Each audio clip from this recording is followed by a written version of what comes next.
So we've all seen the latest news for this year. The Trumpkin has sent his henchmen to kidnap the president of Venezuela and the president's wife.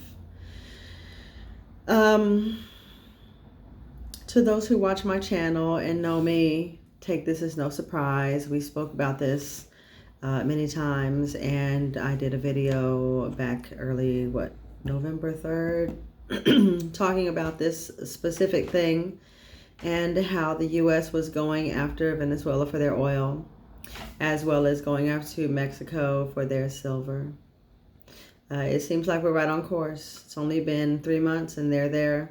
3 months to the day, actually, that I made that video about the U.S. and their plan. So now they're going to take this president and drag him here to the U.S. to try him in court here. First of all, he's not a U.S. citizen. He is a citizen of Venezuela. Venezuela really doesn't do any business with the United States, so it's really none of their business what Venezuela is doing. They don't have any actual proof that Venezuela smuggles drugs to the United States. And the United States does not own international waters.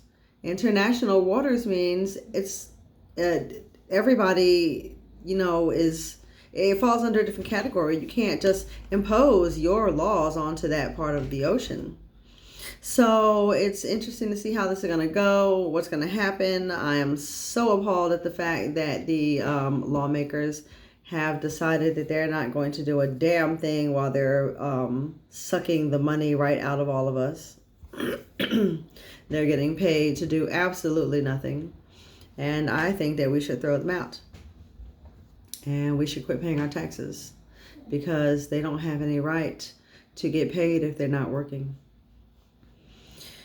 Also, SNAP has been constantly in the news ever since the the issue with people possibly not getting their assistance. They have decided to begin trialing different states and seeing how limiting food purchases can happen with the food stamp program. Now, we know that they're able to do pretty much anything they want when it comes to these things. I mean, if you can disable certain codes for particular goods right now, it'll be easy to add more on to that. So they can, in effect, tell you what you can and can't have to eat. Now, the thing is once they get this this transition that they got going from the US dollar being held in banks to the US dollar being on the blockchain experience. Now that's when they can really do some damage with everyone. That's when they can really get into your business. I don't know if we talked about that, but we're going to talk about it a little bit today. The little game that they're playing in New York with the people playing with the USDC, which is the United States digital coin or currency, probably coin. If anybody has a Coinbase account or any of those other types of crypto accounts, and you see where you can put your dollars there, and it's called USDC, and you can spend it just like regular money. Because it's just a dollar put onto the blockchain instead of being held in a bank. And that's where they're going to put us. That's where they're moving us to. And they're already right now practicing how they're going to tweak things and different things that they have at their disposal when it comes to the blockchain and the dollar. We saw back when COVID happened how they so quickly sent that money out to everyone if they knew our account numbers. That won't even be necessary once they do the blockchain and give everybody a blockchain account. When they move the dollar over and get everybody to accept that instead of the dollar in their banks, which we're going to have to go through a whole lot of stuff before that. We're going to have to watch the banks fail, and we're going to have to watch them probably raise some commodity prices really high, precious metals, for one. Once they get everything in place and they get the ball rolling, then they can start to administer other rules onto us via the blockchain. They'll be able to tell us when we can shop, where we can shop, what we can buy, when we can buy it, how much can we pay, who is allowed to have certain things, and it'll flow much easier for them to peer into our lives and force us to spend where they want in order to make their numbers look good. So I'm not on here to maybe make anyone afraid. This is something that's going to happen. It's out of your control. But for your sake and the sake of those that you love, you need to at least try to begin educating yourself on blockchain technology, learning some of the terminology, trying to understand how things work. A lot of it is nonsense, like the NFCs. They're just electronic receipts for actual things that have been made imaginary. If you have an actual painting and you take a picture of it, you can create it and make it into an NFC, and then you can sell it to people who like to build virtual homes. Maybe someone wants to hang their virtual picture up in your virtual home and they want to tell everybody how much they paid for it. That's how NFCs work. It's very useless and it's silly and it doesn't make any sense. But I'm just using that as an example. You need to understand a lot of the terms, and you need to understand a lot of what these things are and how they work, so that you're not completely lost when they do make you use the dollar on the blockchain. You don't want to be ignorant to these things. You want to understand them as best you can so that you can navigate the system. I don't know everything about that stuff. I'm still learning. Some of it's complicated and some of it is so simple that it drives you crazy. And a lot of it is useless. And so like before, like I told you, I'm not a financial advisor, but you people need to understand for yourselves. You need to do your homework. You need to understand how this is going to affect you in your life and the capabilities of the blockchain network and what it can do and the implications for you and your future. So yeah, I just wanted to hop on real quick and laugh about the whole, it's not funny. It's not, because when it comes to this Venezuela situation with the oil, it's not that simple. There are other working parts, like China buys like 35% of their oil from Venezuela. They're a big buyer. So, things are going to kind of interrupt them over there. And they're not going to stand for it, especially if they're friends and they have some kind of a relationship. China is going to next step this.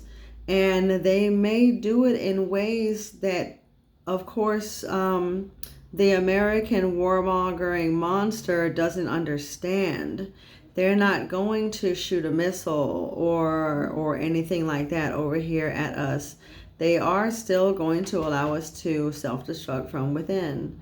And they could do a number of things to retaliate against us or the U.S. Because I'm not with these people. They could, I don't know, throw something out and see if it sticks on the wall. Let's say they could encourage price spikes in certain things that we need. And since the U.S. doesn't control the world anymore, and the U.S. doesn't price everybody's goods in the world anymore, China, as well as many of their other allies, can decide to make things inaccessible to us, more than already are. And then that will drive more prices up here and cause heartache and pain. No matter what the Pentagon does, they're going to have to spend an arm and a leg to get the things that they needed to continuously fund the wars and violence that they so love. So there's lots of ways that the world can retaliate in response to what the U.S. has done to Venezuela and its president. Keeping them in New York for trial is crazy. And I am just as curious as the rest of you as to what the next step is and what the world is going to do to us in retaliation for this, because this is not going to go unheard, and it's not going to go unrecognized. Someone's going to say or do something about this. You can't just steal another country's president and their wife and just run off and decide you're going to try them in your court, especially when they've done nothing physically wrong and you can't put anything on them. But we know, again, this is all about the U.S. wanting Venezuela's oil, and they were going to do anything they could to get it. And so this is really, really extreme.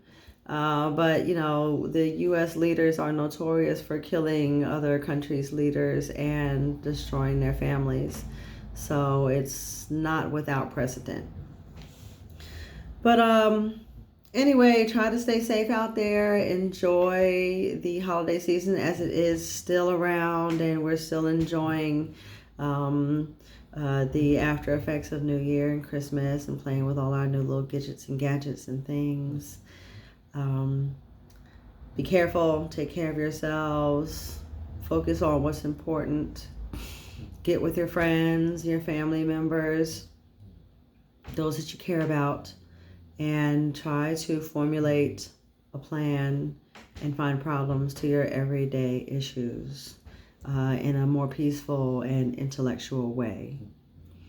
If you like my content, if you enjoy the stuff that I bring you, and you like being here, hit the like button, share, subscribe, leave a 7-word comment, even if it's jumble. It helps the algorithm, and it will allow this video to get out to others so that more people can benefit from anything that I might be putting out. I'm in the process of adding some of the old videos from my other channel onto here. The very next video I'm going to put on here is that November 3rd video that I posted, and so you can rewatch it, or you can watch it for the first time and get a better assessment on what I was talking about, and you can see how the two videos and the information that's out today correlate. So thank you, and have a good day. Enjoy your Saturday. Bye.